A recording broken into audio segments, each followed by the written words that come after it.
जय हिंद बच्चों, कैसे हो? उम्मीद करते हैं आप लोग अच्छे होंगे। प्यारे बच्चों, आज का क्लास लेकर फिर आप सबके बीच उपस्थित हो गए हैं। आज के क्लास में हम लोग अध्ययन करेंगे कार्बन यौगिक के गुणधर्म। मेरे देश के नौजवान, यदि आप कॉपी और पेन लेके नहीं बैठे हैं तो जल्दी जाइए, कॉपी और पेन लेके आइए, फिर इस क्लास को देखिए। मेरे देश के अच्छे बच्चे, बिना कॉपी और पेन के पढ़ाई अच्छी नहीं होती है। आपको जो पढ़ाया जाएगा आप उसे अपने कॉपी में नोट कीजिए, ताकि परीक्षा के समय रिवीजन में सहायता हो सके, परीक्षा के समय रिवीजन में मदद मिल सके।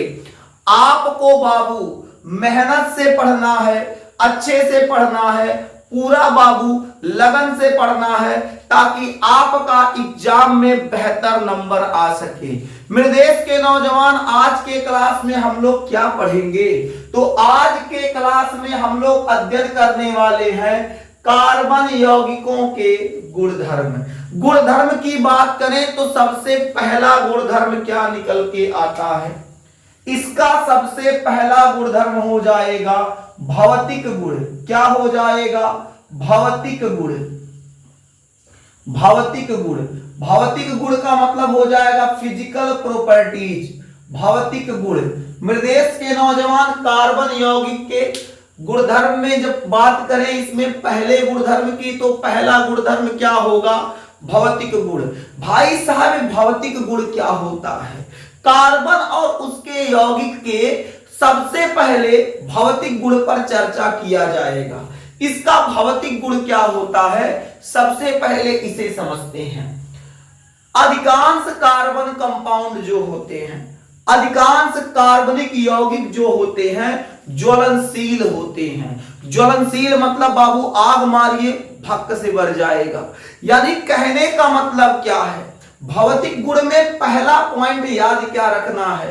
अधिकांश कार्बन तथा उसके यौगिक या फिर अधिकांश कार्बनिक यौगिक अत्यधिक ज्वलनशील होते हैं। तो पहला पॉइंट याद रखिएगा। क्या याद रखेंगे? अधिकांश। अधिकांश, अधिकांश का मतलब क्या हो जाएगा? ज्यादातर। ज्यादातर अधिकांश कार्बनिक यौगिक, अधिकांश कार्बनिक यौगिक, अधिकांश कार्बनिक यौगिक ज्वलनशील होते हैं।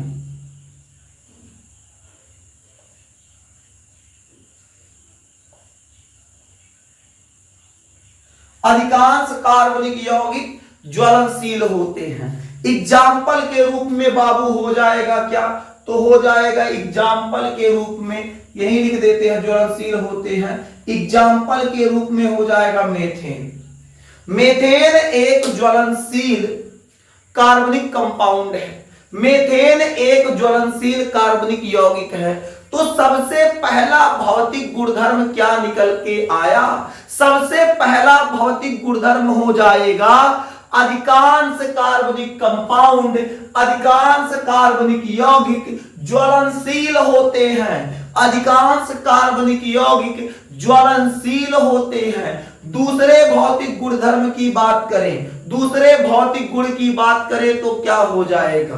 देखिए मेरे देश के नौजवान, जो कार्बनिक कंपाउंड होते हैं, जो कार्बनिक यौगिक होते हैं, मुख्यतः हम लोग कह सकते हैं तरल तथा गैसीय अवस्था में पाए जाते हैं। जो कार्बनिक कंपाउंड होंगे, जो कार्बनिक यौगिक होंगे, वो बाबू तरल अवस्था में पाया जाएगा या फिर द्रव अवस्था में पाया जाएगा, गैस अवस्था में पाया जाएगा। द्रव नहीं कहेंगे, गैस कहेंगे।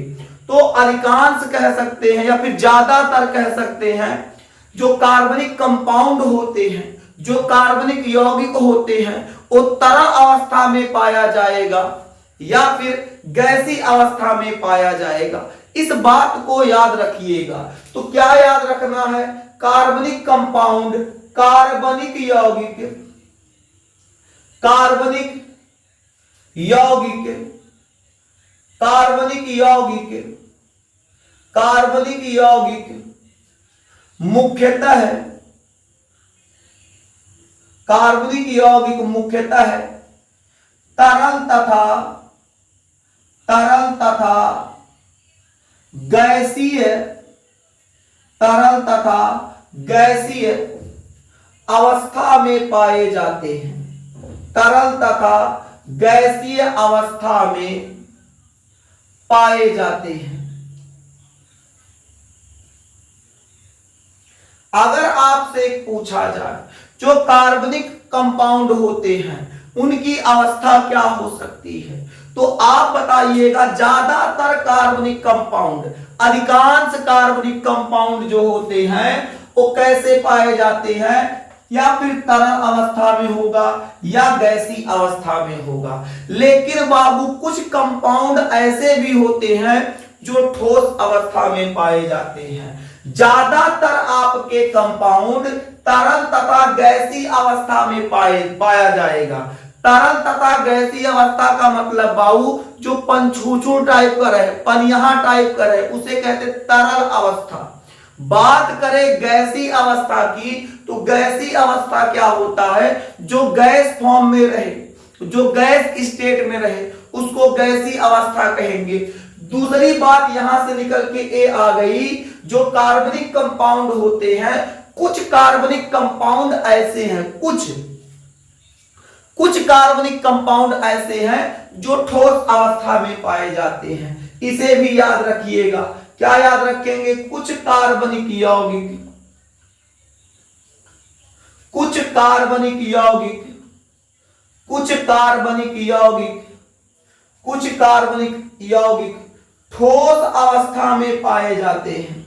ठोस अवस्था में पाए जाते हैं। ठोस अवस्था में पाए जाते हैं। बस इतना बात याद रखिएगा। क्या याद रखना है, कुछ कार्बनिक कंपाउंड, कुछ कार्बनिक यौगिक ठोस अवस्था में पाए जाते हैं। अब कहेंगे सर ठोस अवस्था में ऐसे कौन से कार्बनिक यौगिक हैं जो ठोस अवस्था में पाए जाते हैं, तो मेरे देश के नौजवान एग्जाम्पल के तौर पे याद रखिएगा। एग्जाम्पल के तौर पे याद रखिएगा वसा। वसा माने हम लोग देहाते में इसको चर्बी कहते हैं। वसा मतलब क्या हो जाएगा, चर्बी। चर्बी जो होता है एक कार्बनिक कंपाउंड होता है जो ठोस अवस्था में पाया जाता है। इसके अलावा क्या हो जाएगा, इसके अलावा मोम भी हो जाएगा।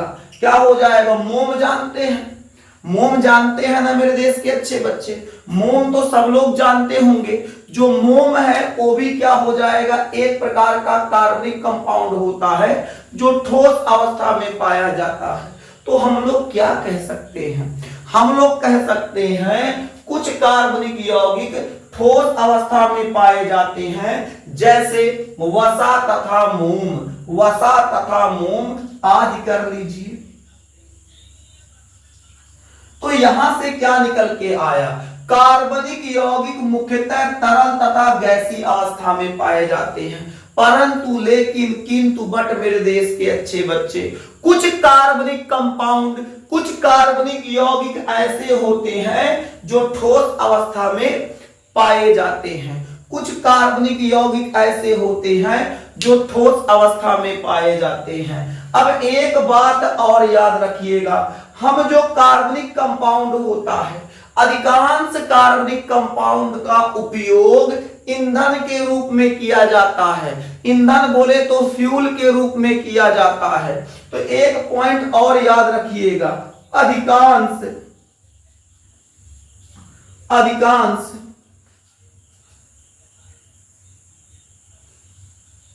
कार्बनिक यौगिक, अधिकांश कार्बनिक यौगिक, अधिकांश कार्बनिक यौगिक का उपयोग ईंधन के रूप में किया जाता है।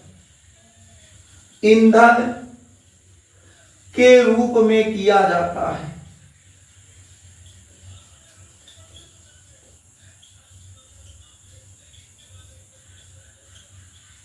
अधिकांश कार्बनिक यौगिक का उपयोग कैसे किया जाता है, ईंधन के रूप में किया जाता है। इस बात को याद रखना। यानी जो कार्बनिक कंपाउंड है, ज्यादातर कार्बनिक कंपाउंड जो है उनका उपयोग हम लोग फ्यूल यानी ईंधन के रूप में उपयोग करते हैं।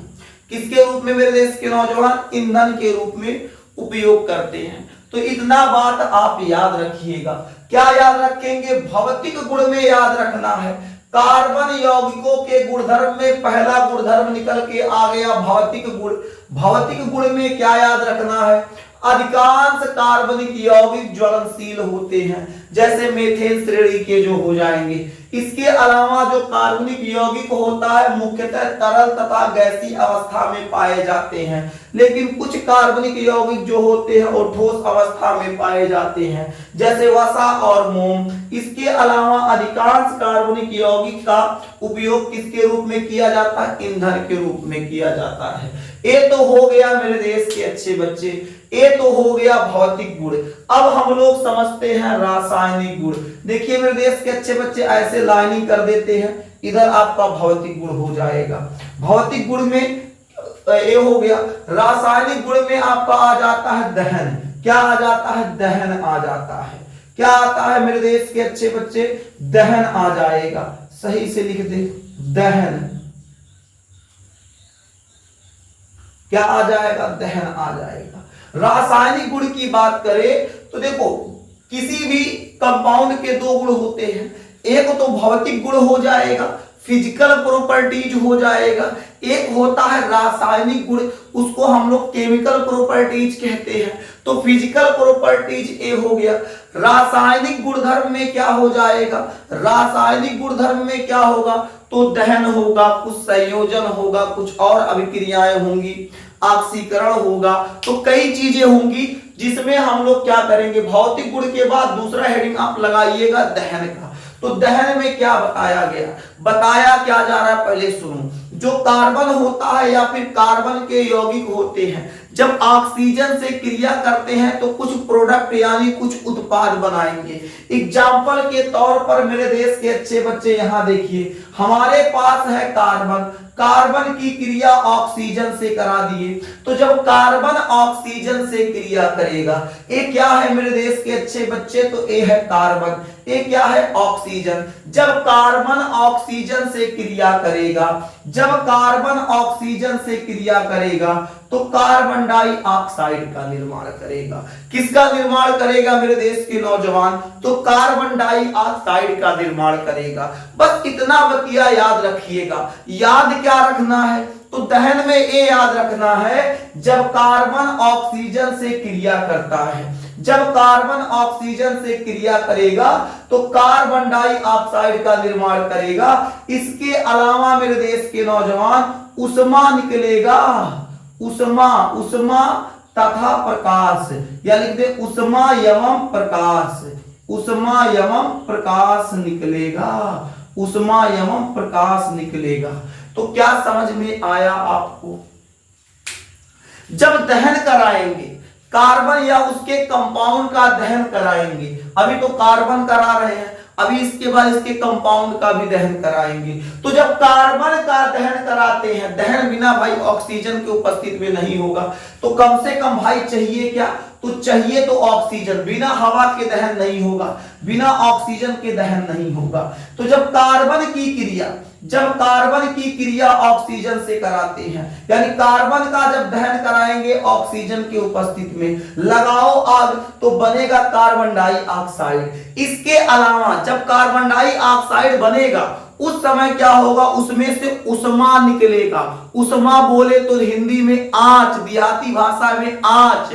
मतलब जब कार्बन ऑक्सीजन से क्रिया करेगा, जब कार्बन ऑक्सीजन से क्रिया करेगा तो कार्बन डाइऑक्साइड गैस बनाएगा और उस समय क्या निकलेगा? उसमें से उष्मा यानी आंच निकलेगा।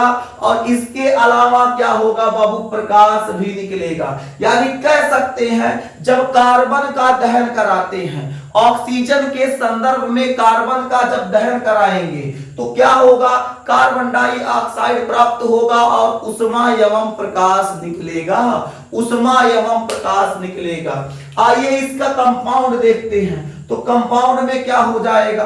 कंपाउंड में क्या होगा मेरे देश के नौजवान? तो कंपाउंड में लेते हैं मेथेन, CH4। CH4 की क्रिया ऑक्सीजन से कराते हैं। CH4 की क्रिया किससे कराते हैं? ऑक्सीजन से। तो CH4 हमारे पास है मीथेन, इसको हम लोग क्या कहते हैं? मीथेन कहते हैं। क्या कहते हैं? मीथेन कहेंगे, मीथेन कह लीजिए चाहे मीथेन कह लीजिए। तो मीथेन की क्रिया ऑक्सीजन से कराते हैं, तो प्राप्त क्या होगा? जब मीथेन की क्रिया ऑक्सीजन से कराएंगे तो कार्बन डाइऑक्साइड प्राप्त होगा, इसके अलावा जल भी प्राप्त होगा। तो कार्बन डाइऑक्साइड और जल प्राप्त होगा, साथ ही साथ बाबू उष्मा एवं प्रकाश भी निकलेगा, उष्मा एवं प्रकाश भी निकलेगा। इस बात को याद रखिएगा। तो क्या प्राप्त हुआ? जब मीथेन, यानी मीथेन क्या होता है? कार्बन कंपाउंड है, कार्बनिक यौगिक है। तो जब मीथेन की क्रिया ऑक्सीजन से कराया गया तो कार्बन डाइऑक्साइड प्राप्त हुआ, इसके साथ साथ जल प्राप्त हुआ, और क्या मिलेगा? उसमें उष्मा, इस रिएक्शन, इस अभिक्रिया के दौरान उष्मा एवं प्रकाश निकलेगा। बैलेंस कर लीजिए, एक कार्बन एक कार्बन, 4 हाइड्रोजन, 2 हाइड्रोजन, यहां 2 लगाएंगे 4 हो जाएगा, 2 ऑक्सीजन, यहां ऑक्सीजन कितना? 2 और 2 4, यहां लगा देंगे 2, बैलेंस हो जाएगा। बताइए मेरे देश के अच्छे बच्चे, क्या समझ में आ गया? जल्दी बोलिए मेरे देश के नौजवान, क्या समझ में आ गया? एक एग्जांपल और दे दे कि रहने दे? आइए एक एग्जांपल दहन में और देते हैं, दहन में एक एग्जांपल और। यहां देखिए मेरे देश के नौजवान, एक बार चेक करें कहीं कट तो नहीं रहा है। 1 मिनट मेरे देश के अच्छे बच्चे, 1 मिनट चेक करते हैं, बिल्कुल नहीं कटेगा, देख लेते हैं। तो यहां क्या हो जाएगा मेरे देश के नौजवान? यहां हम लोग लेते हैं, चलो CH3 CH2OH,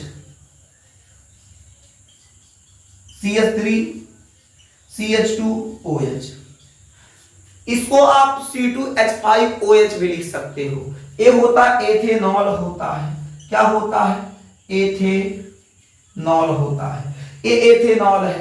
एथेनॉल की क्रिया ऑक्सीजन से करा दो तो क्या होगा? तो क्या प्राप्त होगा मेरे देश के अच्छे बच्चे? जब एथेनॉल की क्रिया ऑक्सीजन से कराएंगे तो सेम कंपाउंड कार्बन डाइऑक्साइड और जल प्राप्त होगा, इसके अलावा क्या निकलेगा? उष्मा निकलेगा एवं प्रकाश, एवं प्रकाश, एवं प्रकाश। इस बात को याद रखिएगा। कितना लोग कहेंगे मास्टर ये कैसे हो रहा रिएक्शन, में तो नहीं बता दो। बाबू ये रिएक्शन है, ऐसे होता है। जब याद ऐसे करना पड़ेगा, जब एथेन की क्रिया ऑक्सीजन से कराएंगे तो कार्बन डाइऑक्साइड प्राप्त होगा, जल प्राप्त होगा, इसके साथ साथ उष्मा एवं प्रकाश निकलेगा। क्या निकलेगा? उष्मा एवं प्रकाश। देखिए बैलेंस नहीं तो बैलेंस करो, 1 2, 2 कार्बन, यहां कार्बन की संख्या कितना है? 1 है, तो यहां क्या लगा दे? 2 लगा दे, बैलेंस हो जाएगा।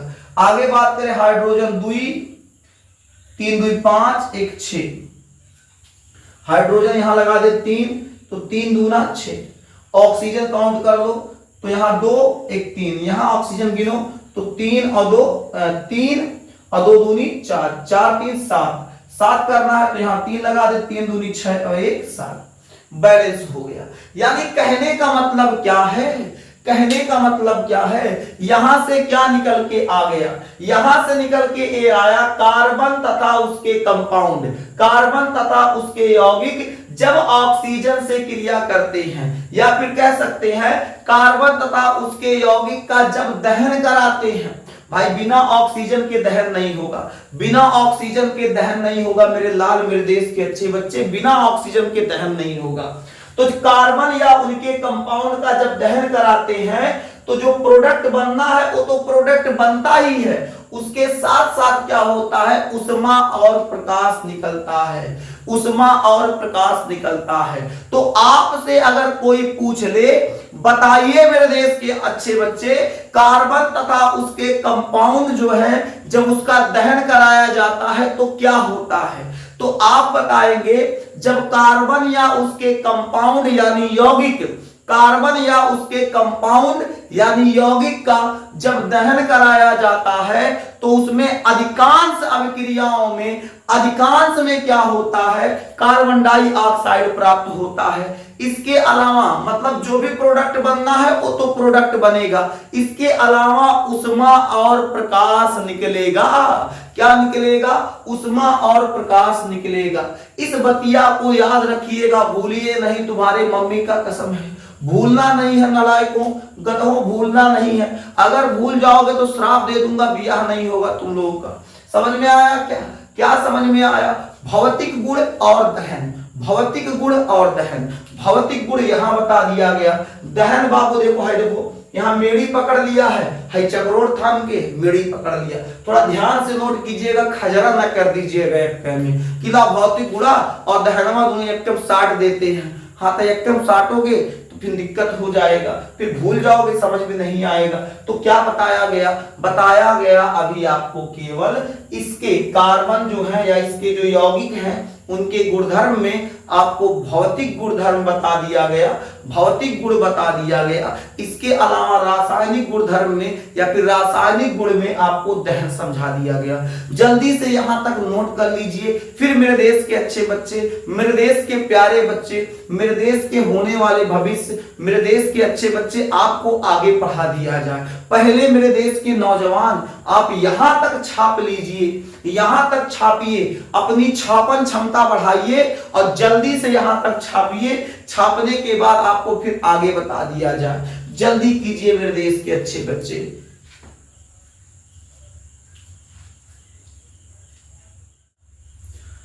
अब हम लोग आगे बढ़ते हैं मेरे देश के अच्छे बच्चे। अब आप लोग हेडिंग कर लीजिए संयोजन, संयोजन, संयोजन, यानी कार्बनिक कंपाउंड का अब हम लोग क्या करेंगे? संयोजन करेंगे। कहेंगे ए क्या है? तो बता रहे हैं मेरे देश के नौजवान, कुछ बातों को याद रखिएगा, कुछ बातों को आपको याद रखना है। अगर हमारे पास एल्केन है, ध्यान दीजिएगा, अगर हमारे पास एल्केन है, इसकी क्रिया जब हम हाइड्रोजन से कराएंगे, अगर हमारे पास एल्केन है, इसकी क्रिया हाइड्रोजन से कराएंगे तो कोई रिएक्शन नहीं देगा। अगर हमारे पास एल्केन, एल्केन मतलब सिंगल बॉन्ड, अगर हमारे पास सिंगल बॉन्ड वाला कंपाउंड है, सिंगल बॉन्ड वाला यौगिक है, एल्केन श्रेणी का यौगिक है, उसकी क्रिया हम लोग हाइड्रोजन, क्लोरीन इन सब से करा देंगे तो नो रिएक्शन देगा।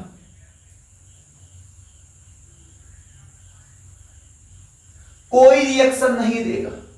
इस बात को याद रखिएगा, ये रूल होता है, इस रूल को याद रखना। क्या याद रखना है मेरे देश के अच्छे बच्चे? तो आपको याद रखना है, अगर एल्केन श्रेणी का कोई कंपाउंड है, हाइड्रोजन से क्रिया करेगा तो कोई रिएक्शन नहीं देगा, कोई अभिक्रिया नहीं देगा। कहोगे कैसे मास्टर? तो आइए समझाते हैं। एल्केन श्रेणी का कोई एक कंपाउंड पकड़ लो, कोई एक कंपाउंड पकड़ो। तो एल्केन श्रेणी का कंपाउंड होता है मेथेन। मेथेन की क्रिया हाइड्रोजन से कराओगे तो बाबू कोई रिएक्शन नहीं देगा। रूल क्या कह रहा? No reaction. कहोगे सर जी हमको ये बात नहीं समझ में आ रहा है। अरे भाई साहब काहे रिएक्शन नहीं देगा? रीजन तो बताओ। कब से आप चिल्ला रहे हैं कि जब एल्केन की क्रिया, एल्केन श्रेणी का क्रिया किसी भी हाइड्रोजन से किया जाए तो नो रिएक्शन। लेकिन क्यों? रीजन। तो रीजन बताते हैं बाबू, सुनो यहां है, ये है। इसी चीजिया को हम थोड़ा सा आगे लिखते हैं, ध्यान दीजिएगा मेरे देश के अच्छे बच्चे। आइए नीचे में बना देते हैं। यहां देखिए, यहां हमारे पास है क्या? CH4। इसको ऐसे लिख सकते हैं, इसको तोड़ देते हैं, ऐसे लिख सकते हैं। यहां हमारे पास हाइड्रोजन, ये है हाइड्रोजन। रिएक्शन कैसे करेगा? इसके पास 4 बॉन्ड है, चारों सिंगल बॉन्ड, और चारों बाबू अपने दुनिया में मस्त, चारों की कक्षाएं पूर्ण हैं, चारों अपने दुनिया में मस्त, चारों सीट छिका के हाइड्रोजन बैठा है। अब बताओ ये हाइड्रोजन कहां जाके जुड़ेगा? कहीं जुड़ने, ये हाइड्रोजन कहां जाके बैठेगा? इसके बैठने के लिए कोई जगह है? इसके जुड़ने के लिए कोई स्थान है? अरे ये जुड़ता तब जब एक आध स्थान खाली होता। लेकिन भाई साहब सब सीट फुल है, सब जगह फुल है, तो कहीं जुड़वे नहीं करेगा, तो जैसे तैसे रहेगा, तो रिएक्शन कहां होगा? No reaction. क्या हो जाएगा? No reaction, no reaction, no reaction. समझ में आया क्या? जब संयोजन ही नहीं हुआ, जब जुड़ा ही नहीं, जब क्रिया ही नहीं कर पा रहा है, जब इसको जगह ही नहीं मिला, तो कहां रिएक्शन देगा? No reaction. अगर प्रतिस्थापन अभिक्रिया होता तो कुछ सोचा जाता, लेकिन यहां पर संयोजन कर रहा है, जोड़ना है, तो कहां जुड़ेगा, कहां संयोजित होगा? नहीं होगा, तो ये हो जाएगा नो रिएक्शन, कोई रिएक्शन नहीं देगा। बात अगर हम लोग आगे करें तो, बात हम लोग आगे करें तो दूसरा रूल समझिए, अगर हमारे पास एल्कीन या फिर एल्काइन हो और एक क्रिया अगर हाइड्रोजन के साथ किया, मेरे देश के अच्छे बच्चे, एक क्रिया अगर हाइड्रोजन के साथ किया तो रिएक्शन देगा, और रिएक्शन के रूप में क्या? एल्केन प्राप्त होगा।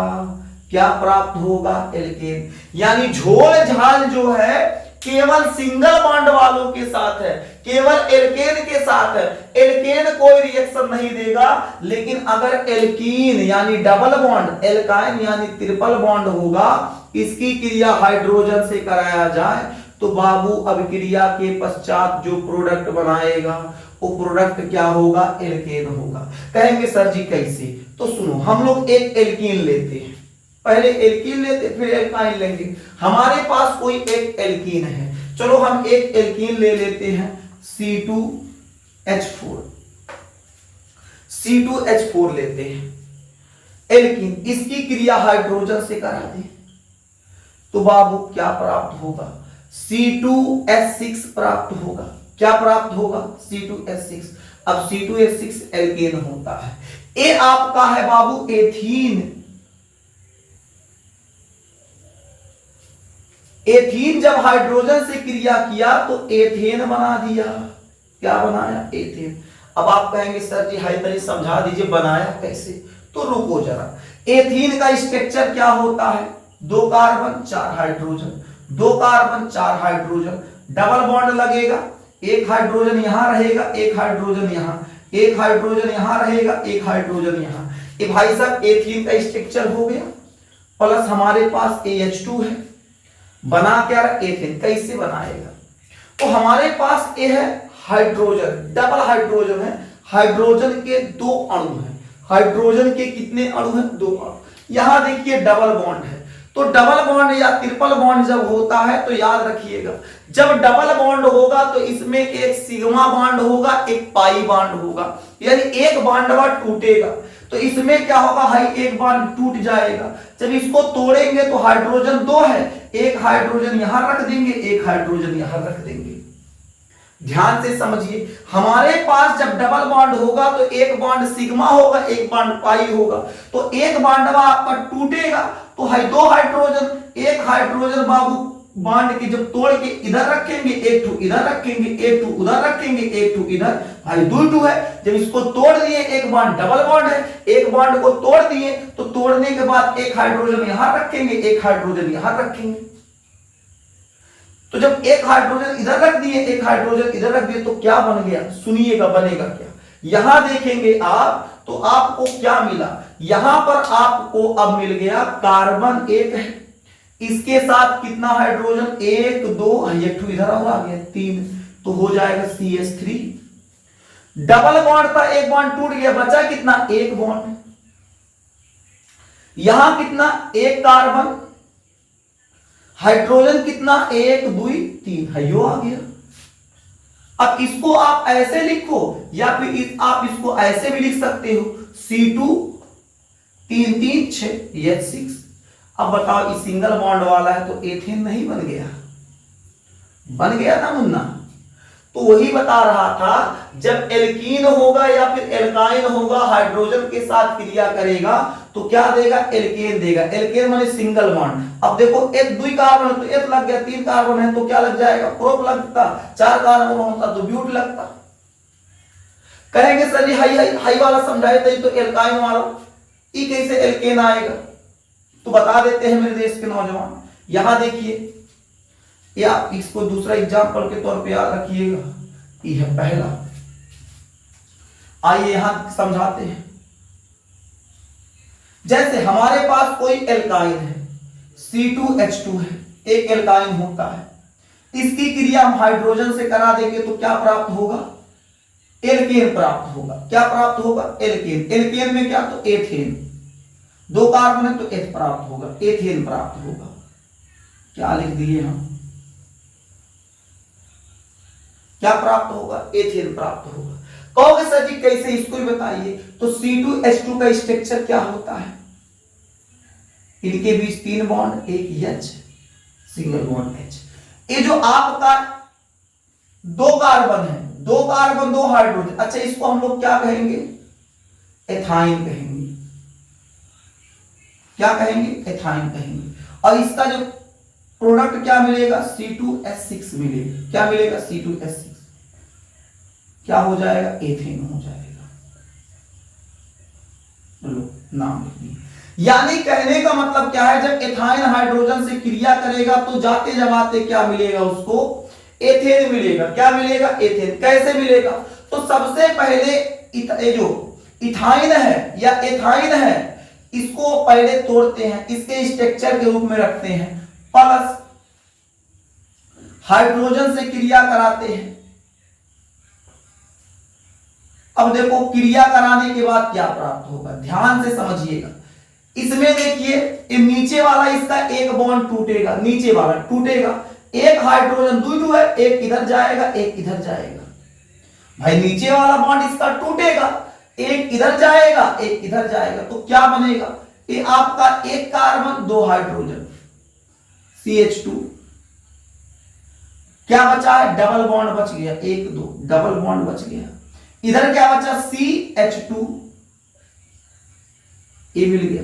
आप कहेंगे सर जी आप तो कह रहे थे एथेन मिलेगा। बाबू अभी कंप्लीट नहीं हुआ, इसका रिएक्शन फिर हाइड्रोजन से कराओ, CH2 डबल बॉन्ड CH2, इसकी क्रिया फिर हाइड्रोजन से, जब तक ये टूटेगा नहीं, जब तक टूटेगा तब तक रिएक्शन होता रहेगा।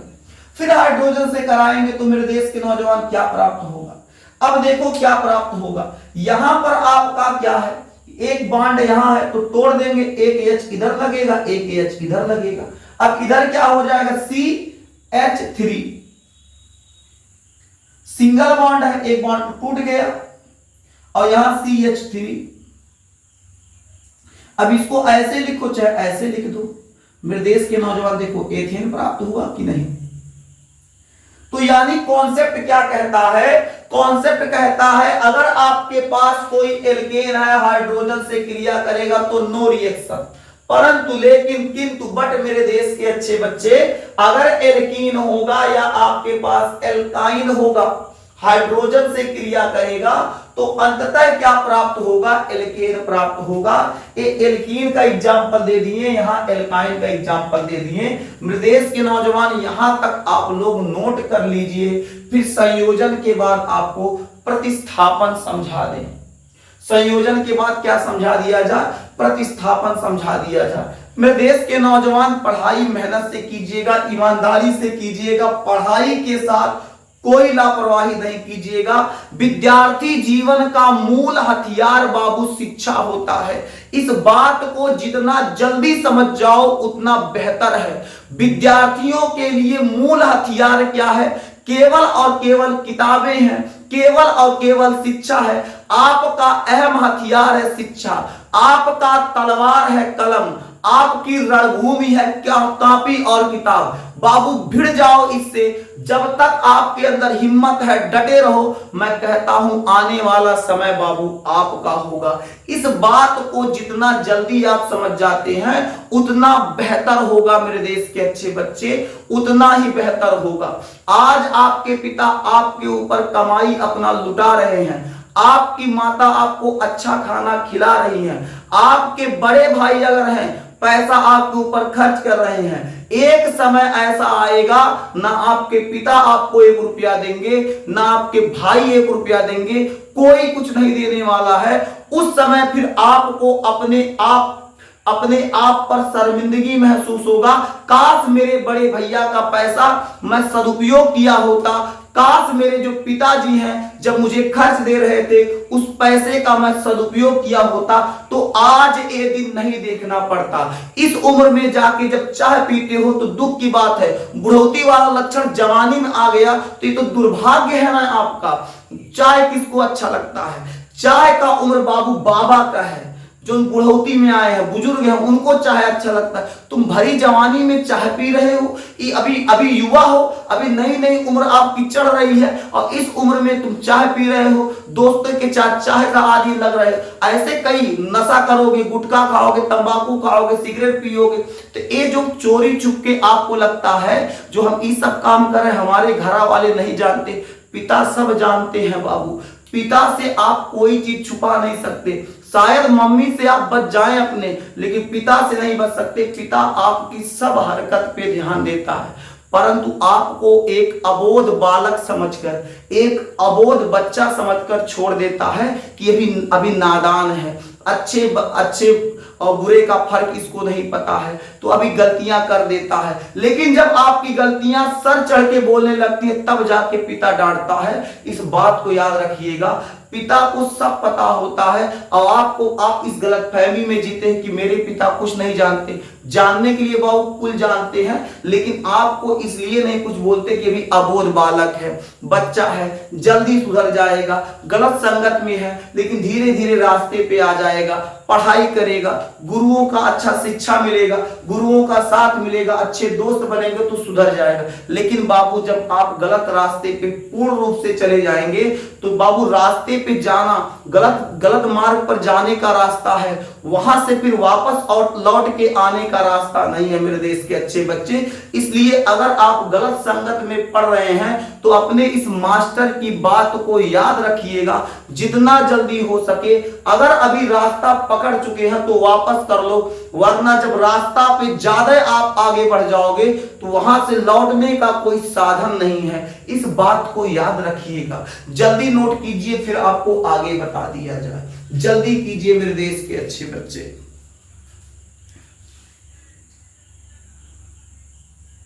चलिए मेरे देश के अच्छे बच्चे, अब आप लोग हेडिंग कर लीजिए प्रतिस्थापन अभिक्रिया। अब आप लोग हेडिंग कर लीजिए प्रतिस्थापन अभिक्रिया। प्रतिस्थापन अभिक्रिया, प्रतिस्थापन अभिक्रिया यानी कहने का मतलब क्या है? प्रतिस्थापन अभिक्रिया में यानी आपके पास कोई कार्बनिक कंपाउंड दिया होगा, उसमें से किसी एक परमाणु को उसके स्थान से हटाकर आप दूसरा परमाणु रख देंगे, उसको प्रतिस्थापन कहते हैं।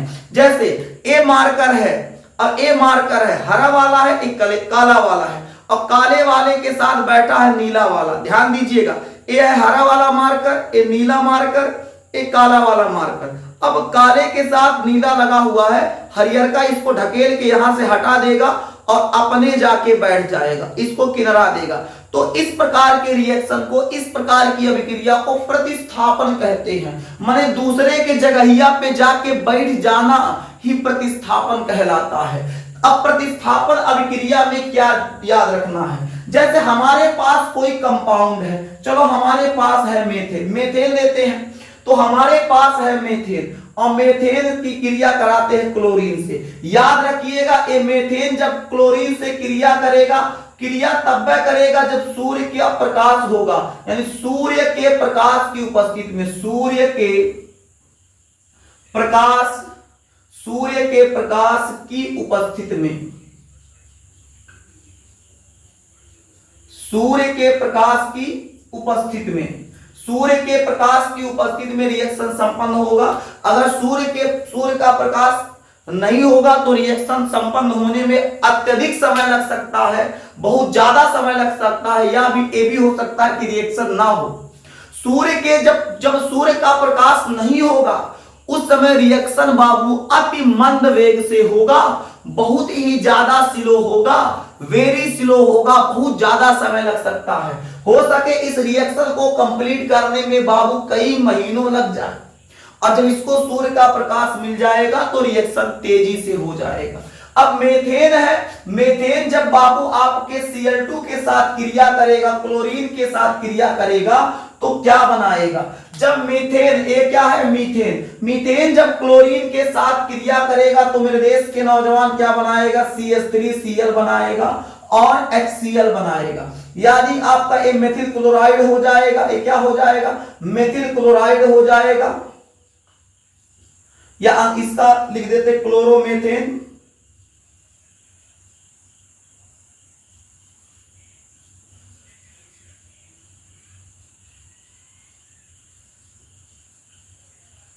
और हाइड्रोक्लोरिक एसिड बनाएगा।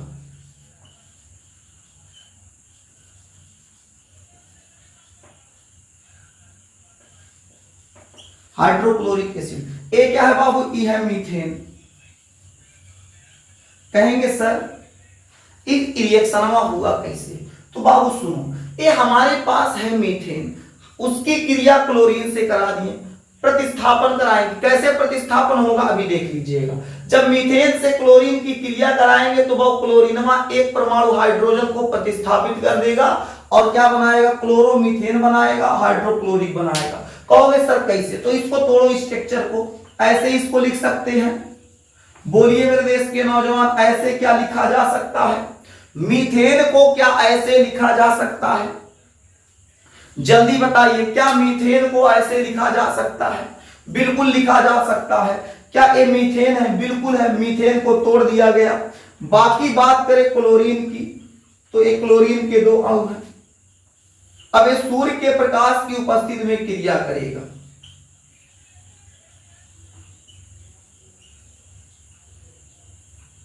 ये सूर्य के प्रकाश की उपस्थिति में क्रिया करेगा। जब क्रिया करेगा तो गजब क्या हुआ? ये बाबू क्लोरीन है, क्लोरीन के दो परमाणु यहां हैं, तो यहां से एक क्लोरीन को ले लेगा, यहां से एक क्लोरीन ले लेगा, हाइड्रोजन को यहां से हटा देगा, हाइड्रोजन को इसके जगह बैठा देगा। यहां देखिए, फिर से समझिएगा, यहां आपका हाइड्रोजन है, यहां दो क्लोरीन है, एक क्लोरीन यहां से लेगा, हाइड्रोजन को यहां हटा के इसके जगह पे क्लोरीन बैठा देगा। अब बताओ, यहां से हाइड्रोजन निकाल दिया, इसके जगह पे क्या बैठ गया? क्लोरीन। अब E2 था, एक निकल के कहां आ गया? जी देखो, ऐसे घूमते टहलते आ गए, यहां बैठ गया। तो बना क्या? C है, 1 2 3, 3H CH3, और क्या बैठ गया? Cl, CH3Cl plus. अब यहां से हाइड्रोजन निकाल दिया, ये हाइड्रोजन यहां बेचारा अकेले बैठा हुआ है। अब ये दो क्लोरीन था, एक क्लोरीन तो वहां चला गया, बचा कितना? एक क्लोरीन बच गया। कितना बचा? एक क्लोरीन बच गया। जब एक क्लोरीन बच गया तो एक क्लोरीन इस हाइड्रोजन से क्रिया कर लेगा, तो क्या बना देगा? HCl। क्या बना देगा? HCl। अब फिर से समझ लीजिए, कुछ लोग को तो यहां समस्या होगा। मेरे देश के नौजवान, हम समझाए क्या है कि समझिएगा। रुकिए मेरे देश के अच्छे बच्चे, पुनः समझा देते हैं, पुनः समझाते हैं मेरे देश के नौजवान, ताकि आपको बेहतर समझ में आ जाए।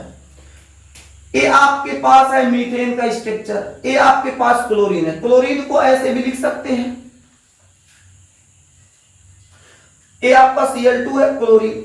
अब यहां देखिए, ये जो क्लोरीन, एक क्लोरीन है, ध्यान दीजिएगा, ये आपका जो एक क्लोरीन है, ये आपका जो एक क्लोरीन है, इस हाइड्रोजन को इसके जगह से हटा देगा, यहां से हाइड्रोजन को हटा देगा और अपने जाके यहां बैठ जाएगा। यहां से एक क्लोरीन क्या होगा? यहां से इसको हाइड्रोजन को हटा के अपने बैठ जाएगा, तो क्या बनेगा? CH3। भाई C 1 2 3, 3H CH3। इसके अलावा हाइड्रोजन की जगह पे क्या आ गया? Cl आ गया, CH3Cl बस। अब यहां से तो एक क्लोरीन चला गया, बचा क्या? एक क्लोरीन बच गया, और यहां हाइड्रोजन को जो किनारा दिया गया था, यहां बैठ गया।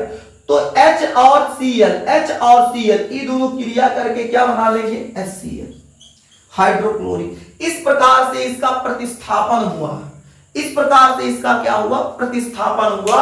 इस प्रकार की अभिक्रिया को प्रतिस्थापन अभिक्रिया कहेंगे।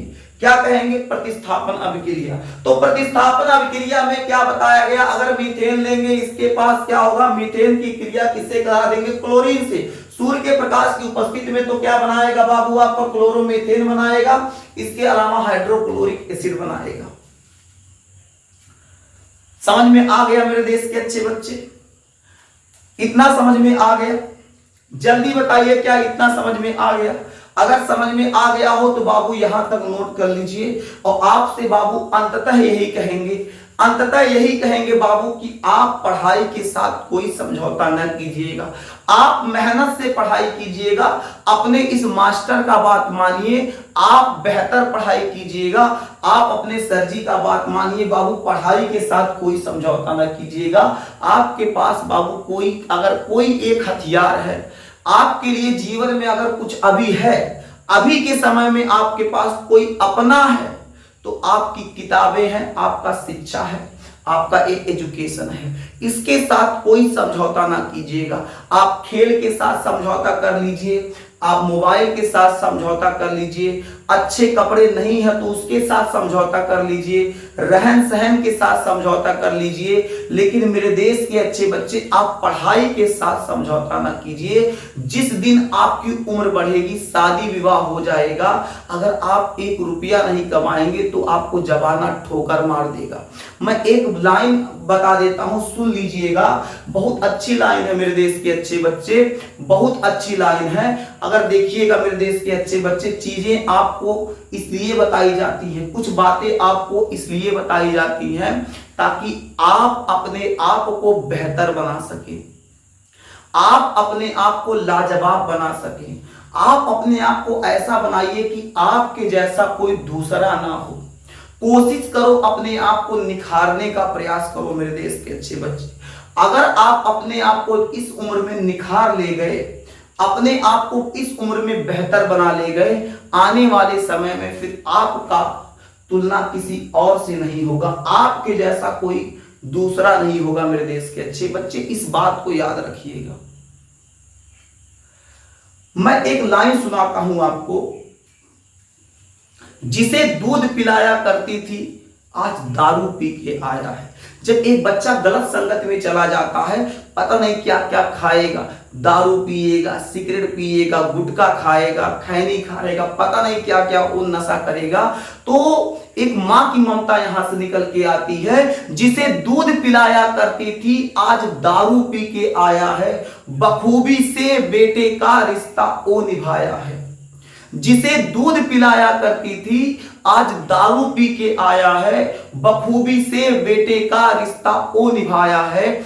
जमाना ठोकर मारेगा, ये दुनिया काम न आएगी, सड़क पर गिरे रहोगे तुम, उठाने मां ही आएगी। इसलिए मेरे देश के अच्छे बच्चे, कोशिश यही करो, अपने माता पिता गुरु का सम्मान करो, अपने माता पिता का बात मत टालो। वो जो कहते हैं उनकी बातों को सुनो, घर के थोड़ा बहुत काम है उसको करके पूरा ध्यान केंद्रित पढ़ाई पर करो मेरे देश के नौजवान। यकीन मानिए बाबू, आपका आने वाला भविष्य सुनहरा होगा। आप एक बदलाव लाएंगे। अगर दुनिया में आप कुछ नहीं कर सके, लेकिन आप अपने परिवार के एक बेहतर सदस्य बनेंगे।